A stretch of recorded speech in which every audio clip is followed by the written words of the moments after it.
The story of the world's most famous diamond begins in India. Diamonds were first discovered here, centuries before anyone even imagined their global allure. By the 4th century, Indian diamonds were already traded along the Silk Road, reaching faraway lands, but no one had yet seen a diamond that could stop them in their tracks. By the 13th century, India's kings ruled over countless treasures, but then something extraordinary happened. A diamond was found so brilliant, so unique, that it captured the eyes of every ruler who saw it. This was the beginning of the legendary Kohinoor, the Mountain of Light. At the time, no one could have imagined how iconic this diamond would become, or the trail of ambition, battles, and blood it would leave behind. As its fame grew, so did the greed of kings who wanted to possess it. The Kohinoor first appeared in the Kakatiya dynasty of southern India, in present-day Andhra Pradesh, near the Golconda mines. The king of Kakatiya, mesmerized by its beauty, placed it in the eye of his family deity, the goddess Bhadrakali.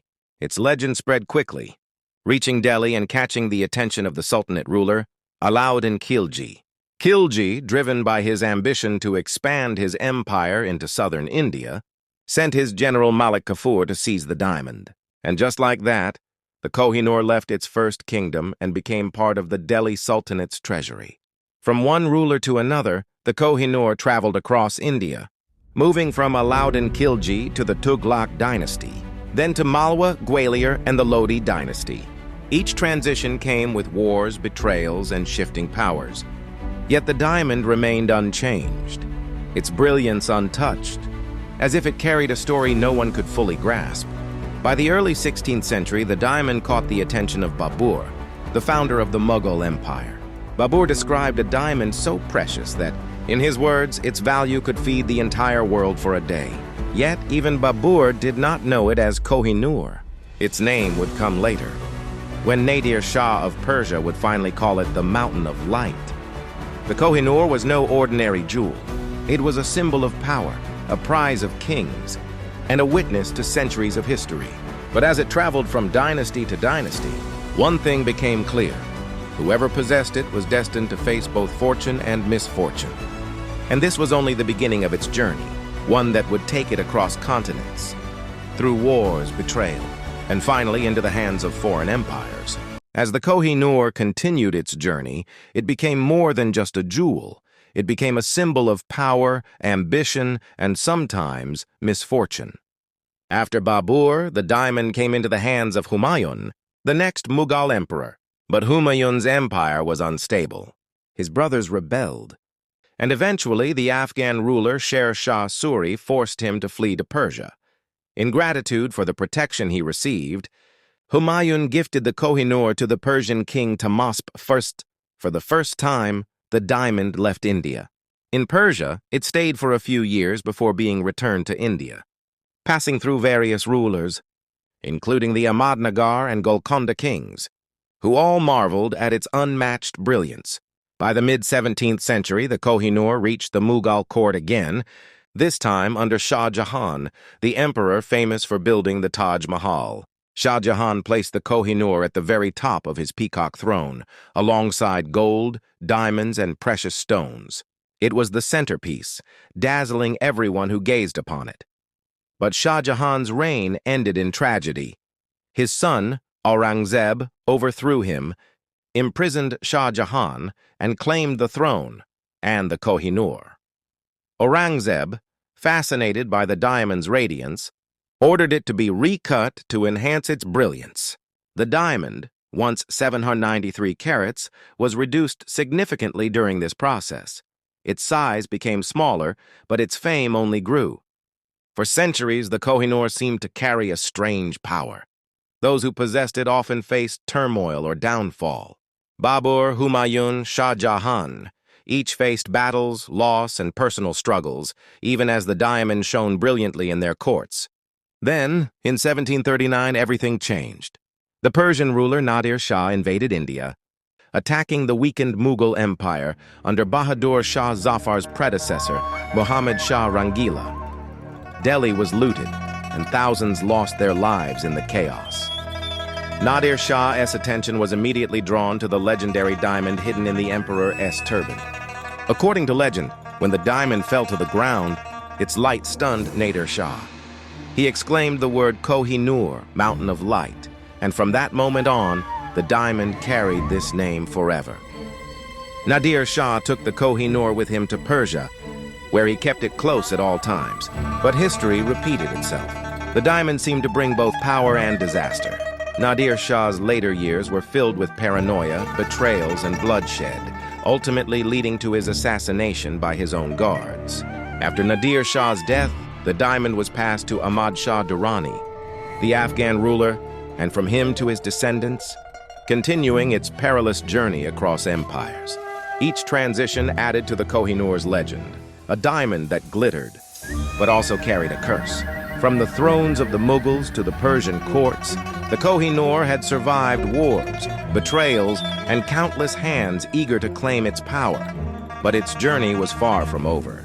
Soon it would cross continents, leaving India forever and entering the annals of the British Empire. By the early 19th century, the Kohinoor had returned to India, arriving in the hands of the Sikh Empire under Maharaja Ranjit Singh, also known as the Lion of Punjab.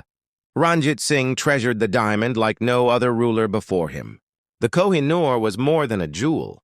It was a symbol of his empire's power and prestige. During festivals and public events, Ranjit Singh would proudly display it, captivating all who saw it. In battle, the diamond often accompanied him, as if carrying the aura of victory itself. But even for the mighty Ranjit Singh, the Kohinoor's legend came with a shadow.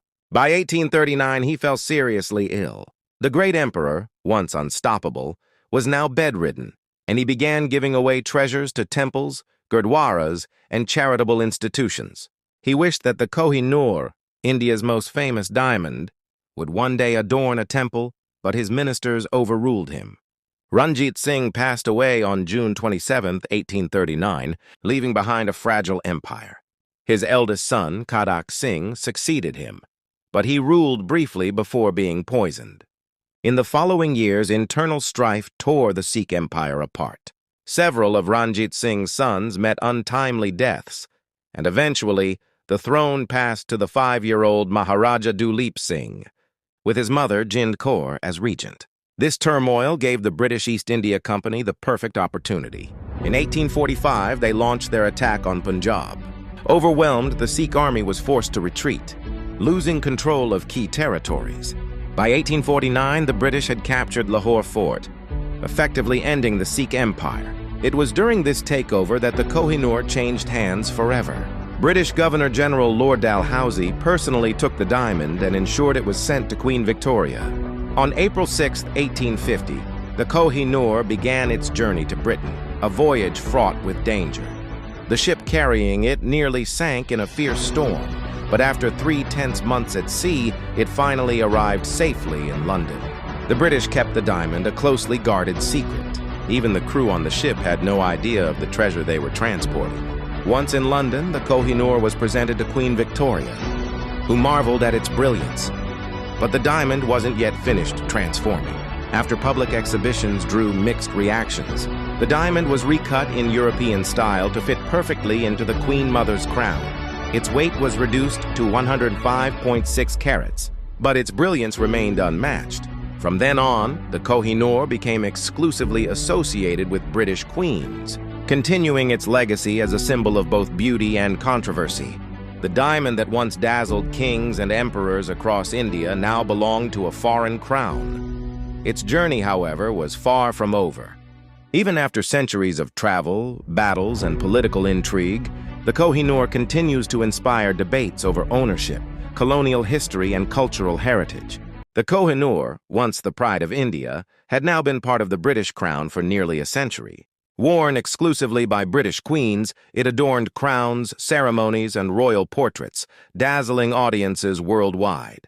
Yet for India and several other countries, it was more than just a diamond.